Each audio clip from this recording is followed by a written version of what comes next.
मिल सके आसानी से उसकी ख्वाहिश किसे है, मिल सके आसानी से उसकी ख्वाहिश किसे है, जिद तो उसकी है जो मुकद्दर में लिखा ही नहीं है। जय हिंद साथियों, आज के इस वीडियो में हम बहुत ही इंटरेस्टिंग टॉपिक को देखने वाले हैं। आज के इस वीडियो में हम समझने वाले हैं कि भंवर धारा क्या होती है। और दोस्तों ये एक ऐसा टॉपिक है जिससे रिलेटेड एक ना एक क्वेश्चन तो आपके एग्जाम में ज़रूर पूछा जाएगा, लाइक दैट कि भंवर धारा क्या होती है, भंवर धारा से क्या हानियां होती हैं, भंवर धारा को कम करने के उपाय क्या कर सकते हैं, या फिर भंवर धारा के अनुप्रयोग। तो सारे टॉपिक को हम बहुत ही सिंपल वे में, बहुत ही आसान तरीके से आज हम क्लियर करेंगे।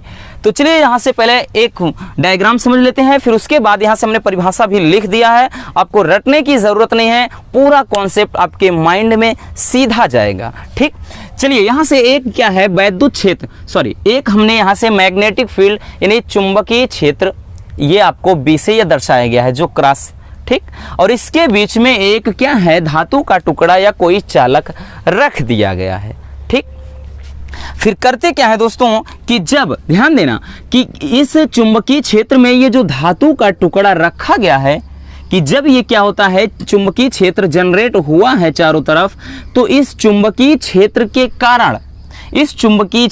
कारण इस चालक में या फिर धातु के टुकड़े के चुंबकीय फ्लक्स के मान में परिवर्तन होता है, यानी फाई के मान में परिवर्तन होता है। और इस चीज़ को हमने कल क्या है, फैराडे के नियम में भी समझ लिया था, है ना, कि जब क्या होता है, किसी चालक को या धातु के टुकड़े को किसी चुंबकीय क्षेत्र में रख दिया जाता है, तो चुंबकीय क्षेत्र स्थापित होने के कारण इस चालक के चुंबकीय फ्लक्स के मान में परिवर्तन होता है।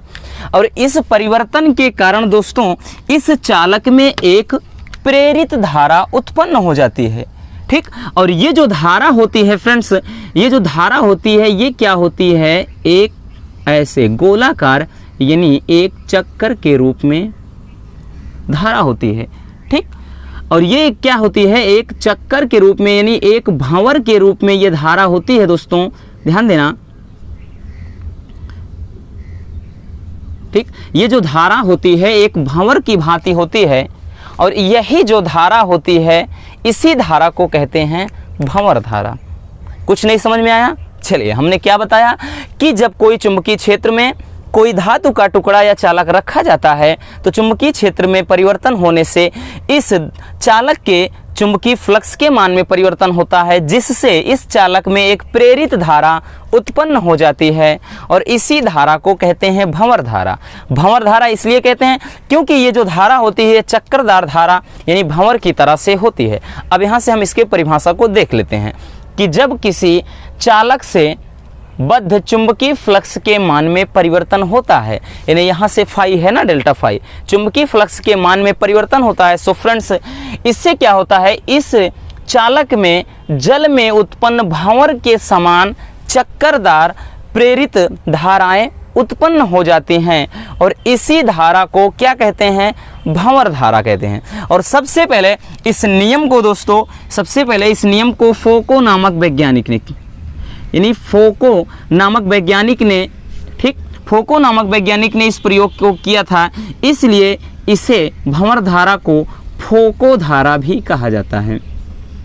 फोको धारा या चक्करधार धारा या फिर कह लें भंवर धारा। बात आई समझ में? चलिए अब यहाँ से समझ लेते हैं कि ये जो भंवर धारा होती है इसकी निर्भरता क्या होती है। तो आपको ओम का नियम पता है। ओम का नियम क्या होता है दोस्तों, I बराबर V/R। अब यहाँ से अगर एक चीज़ आप ध्यान दीजिए दोस्तों, इस नियम से आपको एक चीज़ दिख रहा होगा, इसमें जो I है यानी जो धारा है वो क्या है, प्रतिरोध के व्युत्क्रमानुपाती है।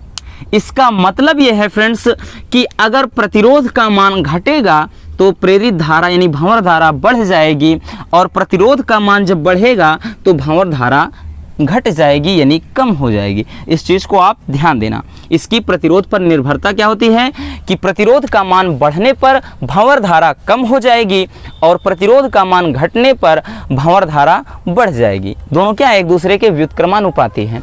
ठीक, अब यहाँ से समझ लेते हैं, देख लेते हैं कि दोस्तों यहाँ से भंवर धारा से हानि, भंवर धारा से हानियां क्या होती हैं, ध्यान से समझिएगा।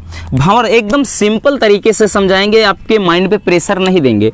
जो भी क्या होते हैं, डायनमो वगैरह होते हैं, ठीक, ट्रांसफार्मर होती है, उसमें जो क्रोड बनी होती है, यानी जो कुंडली होती है, आर्मेचर होती है, उनकी जो क्रोड बनी होती है, जब उनमें चुंबकीय फ्लक्स के मान में परिवर्तन करते हैं तो भंवर धारा उत्पन्न हो जाती है। इससे होता क्या है, ऊष्मा की बहुत अधिक हानि होती है, ठीक। तो यही क्या हो जाता है, भंवर धारा से हानि होती है। भंवर धारा से हानि क्या होती है, तो हमने बताया कि भंवर यानी चुंबकीय, जब भी कुंडली में चुंबकीय फ्लक्स के मान में परिवर्तन होगा तो भंवर धारा उत्पन्न होगी, और भंवर धारा उत्पन्न होने से ऊष्मा की अधिक हानि होती है, ठीक। इससे क्या होता है कि ऊष्मा की अधिक हानि होती है, अधिक हानि होती है,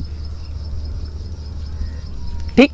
आपको क्योंकि ये बहुत ज़्यादा लेंदी नहीं पूछा जाता, 1-2 नंबर का क्वेश्चन होता है, तो उसी बेस पे हमें लिखना है, ज़्यादा प्रेशर नहीं लेना है माइंड पे, ठीक। कि भंवर धारा से हानि क्या होती है, तो हानि में यही लिखना है कि भंवर धारा उत्पन्न होने से, यानी किसी कुंडली में भंवर धारा उत्पन्न होने से उसमें क्या होता है कि उस कुंडली में अत्यधिक ऊष्मा की हानि होती है, यानी बहुत ज़्यादा एनर्जी क्या होती है, लॉस होती है, ठीक। अत्यधिक ऊष्मा की हानि होती है, इस चीज़ को ध्यान देना। अगला है दोस्तों, यहाँ से हम समझेंगे कि भंवर धारा को कम करने के उपाय। भाई साहब, अगर धारा है, ऊष्मा की हानि हो रही है, तो इसे कम करने का भी कोई तरीका होगा। तो भंवर धारा को कम करने के उपाय, भंवर धारा से हानि ऐसे लिखते हैं, भंवर धारा की हानि से बचने के उपाय। अब देखिए, जो भंवर धारा की हानि से बचने के उपाय, भंवर धारा से जो हानि होती है इससे कैसे बचा जा सकता है, किस तरह से हम भंवर धारा को कम कर सकते हैं, किस तरह से हम अत्यधिक ऊष्मा हानि होने से रोक सकते हैं, ठीक। तो यहाँ से ध्यान देना, आपने देखा होगा जो ट्रांसफार्मर की जो क्रोड होती है उसे एक मोटे कुंडली के रूप में न बना करके एक पतली नर्म लोहे की क्रोड बना करके एक दूसरे के ऊपर रख करके एक कुंडली बनाई जाती है। आपने देखा होगा ना, जो ट्रांसफार्मर होता है, ठीक। ट्रांसफार्मर में क्या होता है, आप यहाँ से साइड में फिगर में भी देख सकते हैं कि एक के ऊपर एक पटलित क्रोड रख करके उसे क्या है, बनाई जाती है। जिससे होता क्या है दोस्तों, इससे प्रतिरोध का मान बढ़ जाता है। क्या होता है, प्रतिरोध का मान बढ़ जाता है, और प्रतिरोध का मान बढ़ने से भंवर धारा कम हो जाती है। अभी आपने ये चीज़ देखा, ठीक। तो यहाँ से भंवर धारा को रोकने से या बचने से उपाय क्या कर सकते हैं, तो इसमें क्या होता है कि कुंडली, ध्यान देना, इसमें क्या होता है कि किसी भी, ध्यान दें, कि कुंडली को नर्म लोहे के पटलित क्रोड बनाए जाते हैं। कुंडली में लिखना है, यहाँ से कुंडली में क्या करते हैं दोस्तों, कुंडली में नर्म लोहे के पटलित क्रोड बनाए जाते हैं जिससे प्रतिरोध बढ़ जाता है। प्रतिरोध बढ़ने से, जिससे क्या होता है दोस्तों, प्रतिरोध बढ़ने से भंवर धारा कम हो जाती है, भंवर धारा कम हो जाती है, ठीक। भंवर धारा क्या हो जाएगी, जाहिर सी बात है कि जब क्या है, कुंडली को पटलित यानी एक पतली पट्टी बनाकर एक के ऊपर एक रख देते हैं, तो इससे क्या होता है कि जो क्रोड होता है उसमें प्रतिरोध का मान बढ़ जाएगा, और प्रतिरोध का मान बढ़ने से भंवर धारा अपने आप कम हो जाती है। तो ये तरीका अपनाया जाता है। नेक्स्ट यहाँ से समझ लेते हैं कि भंवर धारा, अगला देख लेते हैं दोस्तों कि भंवर धारा के अनुप्रयोग, भंवर धारा के अनुप्रयोग यानी भंवर धारा का उपयोग कहाँ कहाँ करते हैं। तो पहला होता है चल कुंडली धारामापी। पहला है कि चल कुंडली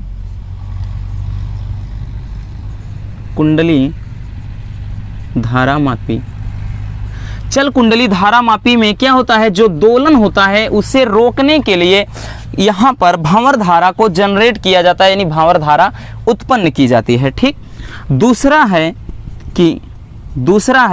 प्रेरण भट्टी में, और तीसरा है फ्रेंड्स यहाँ पर प्रेरण भट्टी में और प्रेरण मोटर में। और इसके साथ इसका एक और इम्पोर्टेंट यूज़ है कहाँ पर, जो भी क्या होती हैं कि विद्युत रेलगाड़ियाँ होती हैं। ठीक, विद्युत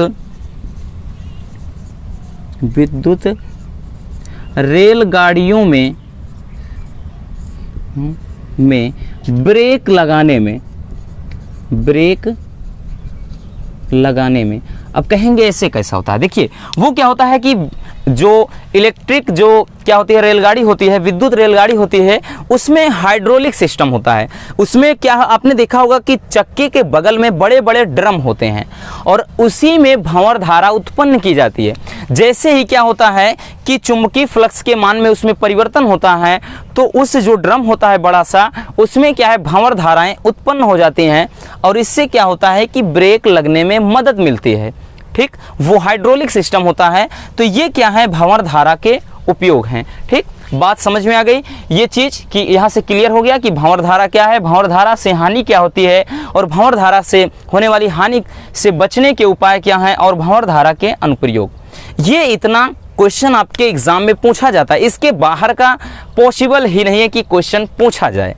ठीक, अगर बस आज के इस वीडियो में इतना ही। अगर वीडियो पसंद आई है तो प्यार से एक लाइक कर देना और नए हैं तो चैनल को सब्सक्राइब जरूर कर लीजिए, क्योंकि यहाँ पर डेली आपके लिए ऐसी ही हेल्पफुल कंटेंट हम आपको लगातार पहुँचाते रहते हैं। मिलते हैं किसी और मजेदार टॉपिक के साथ। Love you, bye bye, take care.